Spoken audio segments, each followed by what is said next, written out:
Ukraine is on the historic fault line of East and West, not just in politics and culture, but religion. Moscow's influence in the Orthodox Church in Ukraine is being curtailed by politicians. What do the theologians say on the matter? Politics and religion, the kingdom of God versus the kingdom of man. Join me, Jan Darasz, for How We Got Here. A majority of Ukrainians are Orthodox Christians, but the faith is split into one branch traditionally tied to the Russian Orthodox Church and an independent church recognized by the World Orthodox Hierarchy since 2019. But many Orthodox Christians in Ukraine recognize Constantinople's leadership of the faith rather than Moscow's. The wide spectrum of beliefs is nothing compared to the turbulent history of religion in Ukraine. As far back as the Middle Ages, different tribes that lived in present-day Ukraine practiced their own pagan religions. Byzantine Christianity also started appearing alongside local beliefs around the turn of the first millennium, culminating in the baptism of Ukraine in 988. This milestone marked the beginning of the long and enduring dominance of Eastern Orthodoxy in Ukraine. Today, Ukrainians are moving away from the Moscow Patriarchy, historically supreme to the Ukrainian one. In recent years, Kyiv has accused the Moscow-linked Ukrainian Orthodox Church of abetting the Kremlin's invasion by spreading pro-Russian propaganda and housing spies. Given the fact that Patriarch Kirill blessed the killing of Ukrainians and the destruction of Ukrainian statehood, it is hard to imagine how one can tolerate the activities of this organization in Ukraine. A bill that's now passed into law bans the Russian Orthodox Church on Ukrainian territory. A government commission will assemble a list of affiliated organizations whose activities are not allowed. The bill is awaiting President Zelensky's approval.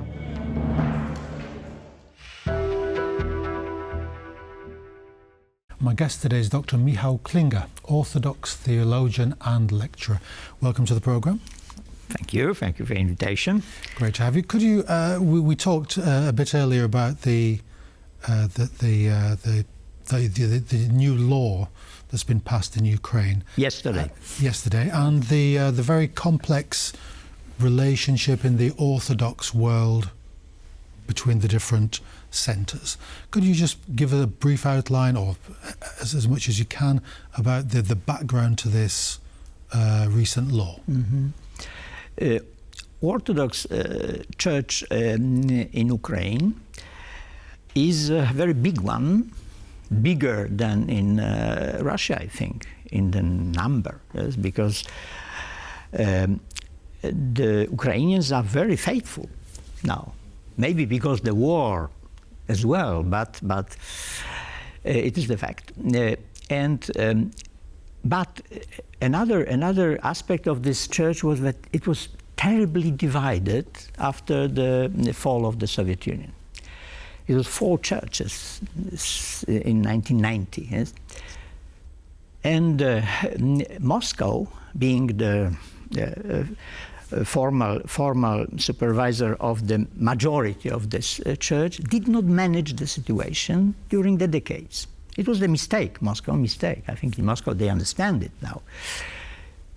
What do you say when they managed it? What does that? No, for instance, just to put them together to discuss or give them independence, or there are different, or they try to give some economic independence, some canonic freedom, let's say, to nominate the bishops and so on.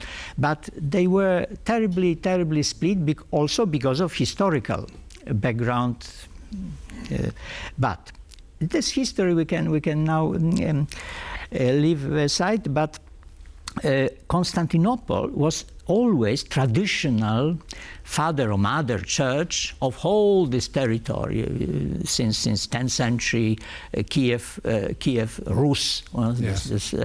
So Constantinople watched very carefully the situation, discussed with Moscow, and finally, when it was a full crisis all the time, Constantinople decided to act.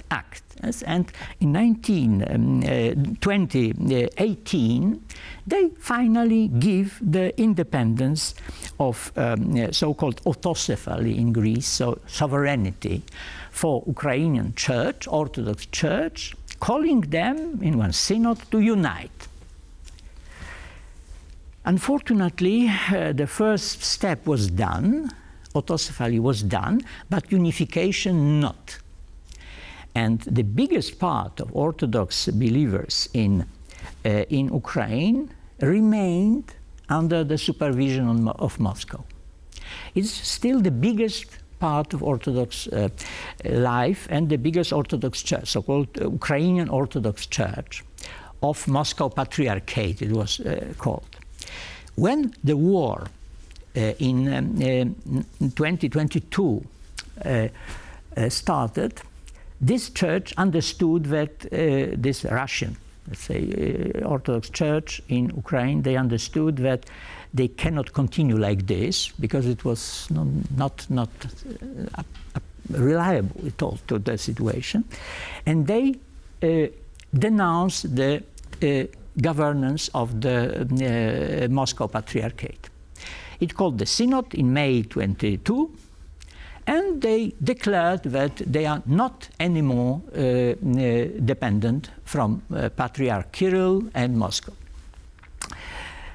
But in the same Synod declaration, they did some special reservation, which is the problem until today, that they deny to enter to this autocephalian structure done by Constantinople. So they are still two churches. One is autocephalian church given or constructed by Constantinople, and the former Moscow Russian church and now Ukrainian Orthodox Church, and being suspended in the earth. Yes. Because in Orthodox Church you cannot be just independent if everybody would not accept you as independent church. So it was not the case. So we have still two churches, they are struggling, and this conflict are raising all the time. War is terrible context of that. Yes. Because Ukraine needs the unification of social atmosphere, yes? And that's the background of that law, which passed yesterday in the Ukrainian parliament. Yes. Why did it need a parliament to pass the law on a canonical? That's good question. Of course, any law should be passed in parliament, but and it's obvious that some laws concerning the religious arrangement in the country should be legal arrangement done by the parliament. But even the name of that law is strange, because it's a very complicated name. But President Zelensky gives a good title of the law. It's the law about the spiritual independence. Spiritual independence.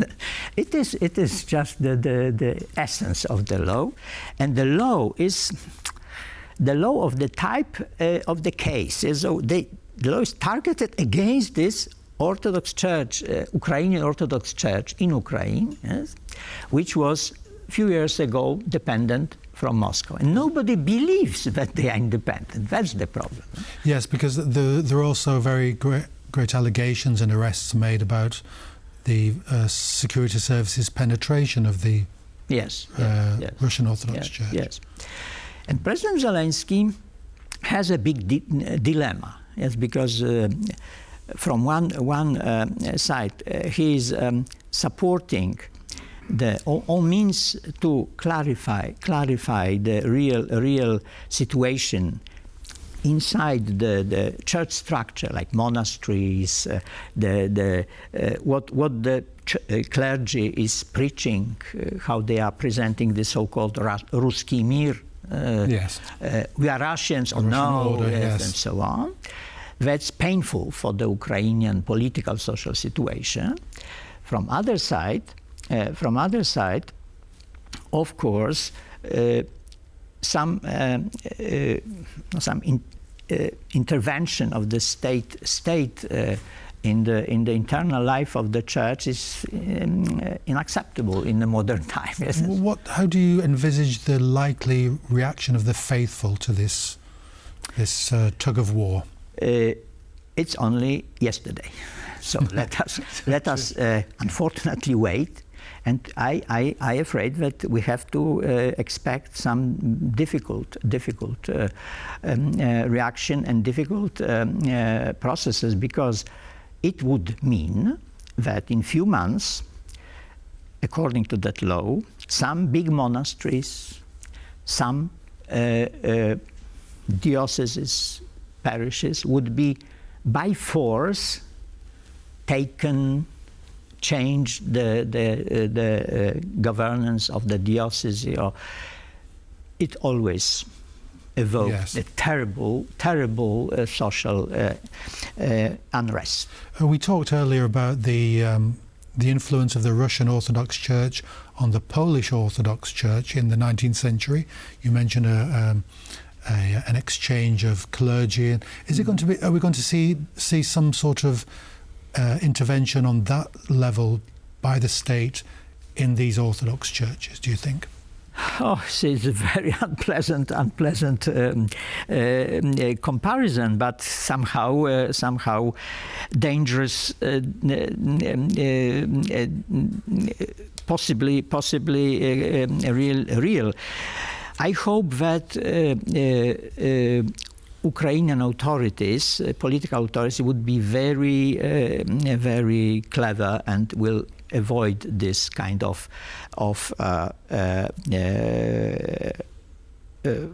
violent control of the church processes. But we have another hope that not only the Ukrainian authorities, but Patriarch of Constantinople, these days also, is organizing the big consultation process in Ukraine, and today was the planned start of consultations between this Ukrainian Autocephalian Church and this Ukrainian Orthodox Church, former Russian, under the auspices of the Ecumenical Patriarchate of Constantinople. I'm not sure whether this law passed yesterday was not passed just to stop these consultations, because it is some contradiction. Yes? This law is very sharp and dangerous for this church, Ukrainian Orthodox Church, and we have to underline this is a majoritarian church. Number of faithful is maybe comparable. We have no statistics, but what is clear in the numbers, it is the number of parishes. Yes. And this Ukrainian Orthodox Church, in comparison to this Autocephalian Orthodox Church of Ukraine, is double, at least double. So it's hundreds of bishops. You see. And that's the real proof that this process of unification failed. And Constantinople understands it. Given the intensity of the war, a debate such as this can appear to an outsider to be very ivory tower debate. Does this debate, will this matter to the Ukrainian faithful? Now, I think it is... or is it just the concrete things about let us take the unit on the front. There are soldiers, and there are priests coming during the nights to confess them, to give them Holy Communion. Which priest? Which priest, you see? So you see this interface is not very maybe military problems and church problems. There are different problems, but not so really. Unfortunately, this Ukrainian Orthodox Church, this bigger one, this former Moscow dependent church, understands it very well, and the clergy what, according to my knowledge, is they are very sensitive. They try to be credible for the soldiers. They they wash themselves already from this hatred to be the Moscow agents. Yes, it is already some years, and they proved that many of them are very credible, especially lower level of clergy. Yes, some rich bishops, as usually and as everywhere, would be maybe suspectful. Yes, but the clergy is from both churches accepted somehow. Of course, it could be problem. I cannot guarantee that some soldier would ask, no, I will not confess to you because you are probably former Moscow dependent. Politics and religion yet again. Yes. But Dr. Klinger, thank you very much for coming onto the programme. Thank you. Thank you. That's all we have time for today. Do join us again next time for How We Got Here.